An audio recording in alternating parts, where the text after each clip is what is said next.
हाँ, 3 ग्रीन तो 2 और बचे हैं, क्योंकि मैंने कहा था 5 ग्रीन लेके चल रहा हूँ।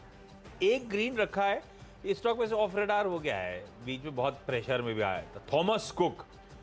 पर थॉमस कुक को जो ओपनिंग अप कह लीजिए या जो भी रिवेंज टूरिज्म कह लीजिए, जो भी है, नंबर साल दर साल सॉलिड है। और साल का चार्ट भी खोल लिएगा इसका भी।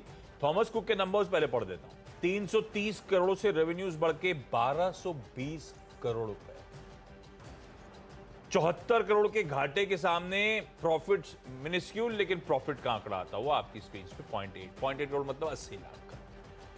तो लेकिन वो पूरे के पूरे 74 करोड़ के लॉसेस से रिकूप करती हुई कंपनी। तो खैर, ओपनिंग अप कह लीजिए, रिवेंज टूरिज्म कह लीजिए, यूरोप के करेंसी डेप्रिसिएशन के चलते, अट्रैक्टिवनेस कह लीजिए, जो भी हो, थॉमस कुक के नंबर्स इंटरेस्टिंग है, इसीलिए इन ग्रीन लेके चल रहा हूं। पर इसमें थोड़ा सा रीसेंट डिसअपॉइंटमेंट स्टॉक को देखने के बाद थोड़ा सा कन्विक्शन कम है, लेकिन नंबर्स के चलते इसको इन ग्रीन मेंशन कर रहा हूं।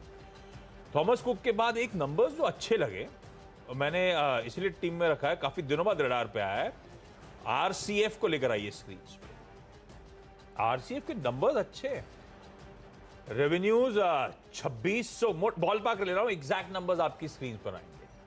2600 करोड़ के रेवेन्यूज से बढ़कर 55-75 करोड़ के, 5,500 करोड़ के रेवेन्यूज, इस तरह से रेवेन्यूज में मोमेंटम पिकअप हुआ। इबिटा 186 करोड़ से बढ़कर 405 करोड़ रुपए, हालांकि मार्जिन डिफेंड करें ये, क्योंकि ये टॉप डाउन अच्छा परफॉर्मेंस था, मार्जिन इंटैक्ट रहे, वो भी कमेंडेबल है। इनफैक्ट मार्जिन थोड़े से एक्सपेंशन ही ईक आउट करा, 7.15 वाले मार्जिन 7.26, तो मतलब 11 बेसिस पॉइंट्स के आसपास मार्जिन इंप्रूव ही हुआ, और इसीलिए मुनाफा 117 करोड़ वाला 262 करोड़ रुपए के आसपास पहुंचता हुआ। नंबर्स अच्छे आरसीएफ के, इसीलिए इसको इन ग्रीन लेके चल रहा हूं। ये हो गए 5 वो स्टॉक्स जिनके नंबर्स अच्छे लगे थे। आरसीएफ की बात हुई तो एक जो नंबर थोड़ा सा डिसअपॉइंटमेंट लगा, इंडिया पेस्टिसाइड्स, यही मेंशन कर देता हूं, वो छठा स्टॉक हो गया मेरा जो इन रेड लेके चल रहा हूं। इंडिया पेस्टिसाइड्स का रेवेन्यू तो 40% बढ़ा, पर उसके बाद सारा मामला गड़बड़ा गया। आरसीएफ के केस में क्या हुआ था, रेवेन्यू अच्छा जंप था, लेकिन उसने अपने इबिटा में भी कमेंसुरेट इंक्रीज दिखाया, मार्जिन्स डिफेंड करे, कुछ मार्जिन्स एक्सपैंड करके दिखाया।